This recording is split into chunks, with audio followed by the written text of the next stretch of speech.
지금부터 8월 22일 새벽 예배를 하나님 앞에 드리시겠습니다. 제가 어제는 앞으로 3일간 새벽 예배가 없을 거라고 저희 선교 일정 때문에 말씀드렸는데 같이 기도해 주셨으면 해서 우리가 이 선교 오랫동안 기도하고 하나님의 은혜로 잘 준비되기도 했지만 더더욱 하나님의 은혜가 필요하고 영적인 싸움이 있는 것이라 우리 같이 기도했으면 해서 이렇게 새벽 예배를 이렇게 미리 준비해서 이렇게 3일간 하려고 합니다. 특별히 3일간 스가랴서를 보려고 그래요. 우리가 예레미야를 통해서 예루살렘이, 그러니까 남유다 북이스라엘이 멸망당한 것을 봤는데 다시 회복에 대한 소망을 주는 걸로 예레미야 끝을 봤는데요. 그 회복을 실제로 어떻게 일으키시냐, 바빌론의 포로가 됐을 때 있었던 그 스가랴의 예언 활동들을 통해서 우리가 하는 이어서 그 역사적으로는 쭉 이어서 그 결을 따라서 보려고 합니다. 오늘은 이제 스가랴 1장 2장 내용, 그래서 다시 시온을 위로하며 라는 제목으로 볼 텐데요. 우리 16절 17절 함께 읽겠습니다. 그러므로 여호와가 이처럼 말하노라. 내가 불쌍히 여김으로 예루살렘에 돌아왔은즉 내 집이 그 가운데 건축되리니 예루살렘 위에 먹줄이 쳐지리라. 만군의 여호와의 말이니라. 그가 다시 외쳐 이르기를 만군의 여호와의 말씀에 나의 성읍들이 넘치도록 다시 풍부할 것이라. 여호와가 다시 시온을 위로하며 다시 예루살렘을 택하리라 하라 하니라. 아멘. 나는 나를 누구라고 말을 하나요? 보통 나는 저 같은 경우는 목사입니다. 이런 식으로 직업을 말하죠. 직업을.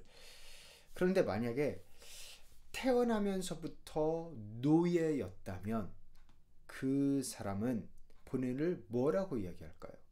근데 나도 노예고 내 부모님도 노예고 내 할아버지도 노예래요. 그런데 어느 날 갑자기 누가 와서 너 사실은 노예 아니야. 너 되게 그 자유하는 사람, 자유자이기도 했고, 그리고 또한 되게 사실은 공주처럼 왕자처럼 귀하게 자란 그러한 너무 존귀한 존재란다 라는 말을 들으면 이게 무슨 소린가 싶을 수도 있고요. 그런데 또 갑자기 내가 노예하는데 그 주인이 와서 너를 갑자기 나가라, 내쫓는 게 아니라 너네는 you are free, 너는 자유다, 너네는 더 이상 노예가 아니다, 너네 고향으로 가라, 그렇게 말을 한다면 그럼 무슨 생각이 들까요? 어떻게 고향이 어딘데 난 여기서 태어났는데, 그런 생각이 들지 않을까요? 얼굴도 본 적 없는 증조 할아버지네 가야 되는 건가, 이런 생각이 들 수도 있고, 그러한 비슷한 일이 일어났습니다. 하나님께서 스가랴 선지자를 통해서 이렇게 바벨론에 포로하고 있는 사람들한테 뭐라고 말씀하시냐면 너네 다시 나갈 거다. 네, 그래서 성전을 지을 거다. 사실 바벨론에서 3대째 태어났으면 성전 개념 없거든요. 성전을 본 적도 없거니와. 그런데 성전을 짓게 되고 하나님께서 너희를 재건하실 것이다. 너희는 born to be 노예로 태어난 게 아니고 너희들은 하나님의 자녀다. 그런 말씀을 하셨죠. 이렇게 잘 알지도 못하는 도시를 세울 거다. 그렇게 말을 하는 겁니다. 갑자기 자유가 생기고 이러한 때 이들에게 필요한 것은 뭘까요? 계획일까요? 지도자일까요? 돈일까요? 다 필요하죠, 사실. 근데 이렇게 학계와 더불어서 유다가 해방될 거고 다시 도시를 재건할 거다 하는 것을 계속해서 이야기한 선지자가 바로 오늘 보는 스가랴입니다. 학계랑 스가랴는 무엇을 했냐면요, 지극히 개인적인 문제에만 빠져서 내가 누구고, 내가 어떤 민족이고, 정체성이 뭐고, 부르심이 뭔지, 그것을 별로 하나님의 선택받은 백성으로서 살아가는 게 뭔지 상관이 없고 관심 없어 하는 자들을 일깨우는 일을 학계와 스가랴가 했습니다. 그래서 스가랴서를 보면 근본적으로 문제가 뭔지 해결해야 될 부분이 어딘지를 아주 정확하게 보여주는데요. 그것은 바로 정체성입니다. 너는 노예가 아니야. 너는 하나님의 자녀야 라는 겁니다. 정말 모세, 다윗, 이사야, 엘리야 같은 기라성과 같은 그 믿음의 선배들이 내 조상인데 그것도 아무 상관없이 살아가는 그 뭐야? 하는 그들에게 회복을 바라지 않을 지경까지 온 그들에게 꿈을 심어주고 다시 회복할 수 있고 하나님의 백성으로 쓰러져 있는 곳에서 일어나야 된다라고 말하는 게 스가랴입니다. 근데 그걸 어떻게 하느냐? 8가지 환상을 보여주는데요. 그 중에 3가지를 오늘 보려고 그러고 내일은 5개, 네, 그리고 마지막에 우리 그 토요일에는 전반적인 것을 보려고 합니다. 자세하게 하지 않고 빨리빨리 이렇게 넘어갈게요. 먼저 첫 번째로는 4명의 기수, 말을 탄 사람이 있는데 한 사람이 빨간 말을 타고 있습니다. 근데 그 뒤에 3사람이 말을 타고 있는데 빨간 말, 갈색 말, 하얀 말에 타고 있습니다. 그래서 스가랴가 물어봤어요. 하나님 이게 뭐예요? 하니까 이들은 하나님께서 땅 위에 일을 조사하려고 보내신 기수들이다 라고 한 사람이 대답을 합니다. 그러니까 이들은 하나님의 천사한테 땅에서 일어난 모든 일들을 보고 보고하는 입장인 거예요. 그래서 뭐라고 보고하냐면 우리가 온 땅을 두루 다 살펴봤는데 다 우리의 계획대로 되고 있다 라고 이야기를 합니다. 다 좋다라고. 근데 이게 사실 좋은 게 아닙니다. 이 계획대로 되고 있는 거를 말한 거지, 그게 좋다라는 거지. 사실 이스라엘 백성의 상황은 바빌론의 포로로 지금 압제받고 그렇게 학대받고 있는 그런 상황이지요.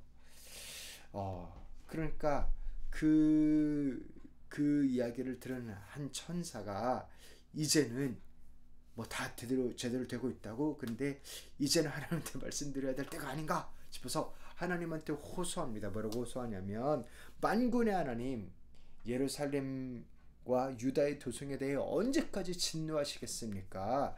언제쯤 진노를 누구를 들으십니까? 70년이면 충분한 세월이 되지 않았습니까? 하고 호소합니다. 그러니까 하나님도 계획이 있으니까 그 계획에 따라서 이제 70년 됐으니까 이제 좀 구원하시라고. 그래서 천사가 스가랴한테 전해준, 하나님한테 들은 말을 이제 스가랴한테 전해주는 건데요. 이렇게 이야기합니다. 우리 함께 읽겠습니다. 그러므로 나 주가 이렇게 선언한다. 나는 예루살렘을 불쌍히 여기는 심정으로 이 도성에 돌아왔다. 그 가운데 내 집을 다시 세우겠다. 예루살렘 위에 측량줄을 다시 긋겠다. 나 만군의 주의 말이다. 측량줄, 그렇게 재는 걸 왜 하나요? 도시 지으려고, 건물 지으려고. 네, 건물을 척척척척 이렇게 멋있게 지어야 되니까 그 측량줄을 긋겠다.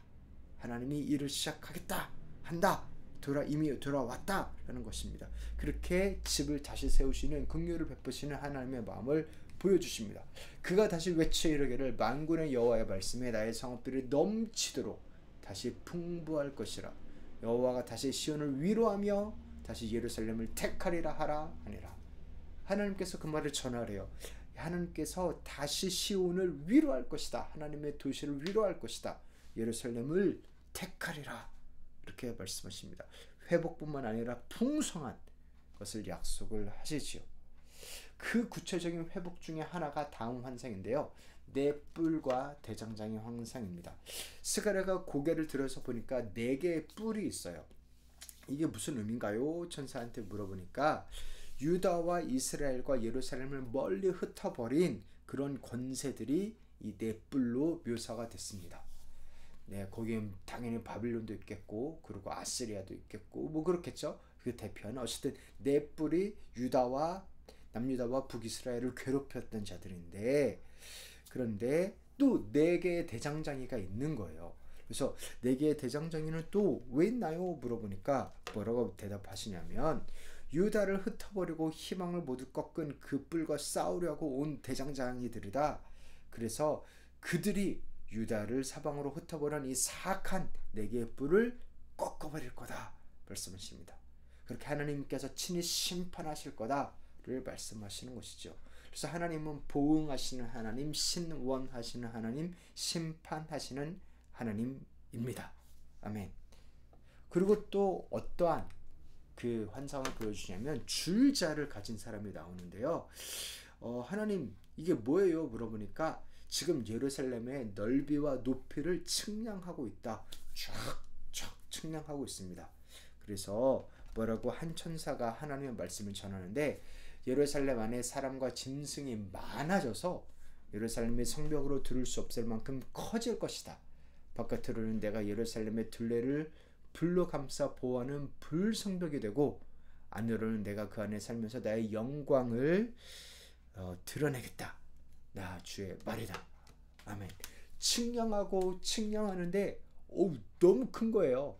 예루살렘이 너무너무 번성하고 커져서 측량할 수 없을 정도로 된다. 그래서 벽에 성벽을 세우기가 어려워서 하나님이 직접 불로 나타나셔서 둘레를 이렇게 쳐셔서 보호하시고 그 안에 직접 사시겠다 말씀하십니다. 그렇게 하나님께서 함께하고 보호하고 인도하는 정도가 아니라 그 안에 들어와서 살겠다 말씀하십니다. 그래서 이렇게 표현하시죠. 도성 시온아 기뻐하며 노래를 불러라. 내가 간다. 내가 너 안에 머무르면서 살겠다. 나 주의 말이다. 아멘. 그렇게 하나님께서 움직이기 시작하셨습니다. 일하기 시작하셨습니다. 역사하기 시작하셨습니다. 이렇게 하나님의 일이 반드시 일어날 것을 말을 합니다. 이 위로들, 이 약속들이 어떻게 성취가 되나요? 네, 페르시아가 바벨론을 멸망시키고 고레스 왕이 해방을 선포하는 것으로 성취가 되나요? 물론 그것도 있는데요. 결국에는 이렇게 예루살렘이 커지고 하나님이 그 안에 들어와 살겠다. 우리 안에 들어와 살시는 하나님, 임마누엘, God with us, 예수 그리스도에 대한 예수 그리스도가 오심으로 이 예언이 성취됩니다. 그리고 예수님께서 우리를 위하여 죄를 위하여 죽으시고 다시 살아나시고 부활 승천하셔서 성령을 보내심으로 성령님이 우리 안에 계심으로 이 예언이 성취되죠. 그래서 우리가 이 예수 이름으로 기도하면서 예수님이 우리 가운데 함께 하시는 것으로 성취됩니다. 사랑하는 성도 여러분, 2500년 전에 약 2500년 전에 이스라엘 사람들에게 이 예언은 이게 무슨 소리야? 무슨 뚱딴지 같은 소리야? 내가 노예가 아니라고? 내가 어디로 간다고? 거기서 뭘 해야 된다고? 되게 그런 소리를 들렸을 수 있어요. 왜냐하면 본인도 아빠도 그 할아버지도 바빌론에서 태어났고 노예였거든요. 그런데 우리는 다르죠. 우리는 바벨론에서 이스라엘이 어떻게 해방되는지, 이스라엘이 바빌론에서 어떻게 해방되는지도 알고 무엇보다도 예수님 이야기도 압니다. 기도하기는 이 말씀의 이 절절한 하나님의 사랑을 더욱더 알아서 정말 이 해방과 위로와 자유와 은혜를 더욱더 누릴 수 있기를 소원합니다. 그렇게 우리 귀한 성도님들 그 은혜를 누리시기를 축원드리고, 그리고 선교 여행 가운데도 그 해방과 하나님의 아름다운 위로와 사랑이 부어지도록 기도 부탁드립니다. 이제는 우리 주 예수 그리스도의 은혜와 하나님 아버지의 사랑과 성령님의 교통하심이 하나님의 해방과 위로를 믿으며 우리 가운데 거하시는 하나님을 만나며 나아가는 우리 귀한 성도님들 한 분 한 분 가운데 이제부터 영원토록 함께 했을지어다. 아멘.